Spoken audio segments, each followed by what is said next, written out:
చూస్తున్న వస్తువు వేరు అంటుంది తప్ప నేను ఆయన ఒకటే అని ఈ కన్ను చెప్పదు. బాగా జ్ఞాపకం పెట్టుకోండి, ఈ కన్ను ఎన్నడో మీకు చెప్పదో. ఈ కన్ను చూపించినటువంటి వస్తువు వేరు వేరు వేరు వేరని చెప్తుంది.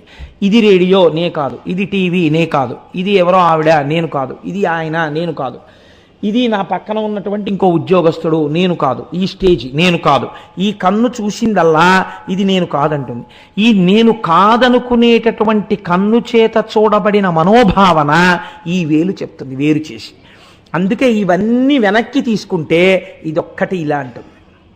రజోగుణము, వ్యగ్రత, వేర్పాటు, రెంటింటిని చూచుట, అనేకమును చూచుట ఈ వేలి యొక్క మనోభావన ఈ వేలు చేత ప్రకటితమవుతుంది.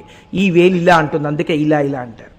కోపం వచ్చిందనుకోండి ఈ వేలే ఇలా అంటుంది, అంతేగాని ఇలా ఇలా అనరు. అలా అలా అంటే ఇంకోటి అనుకుంటారు.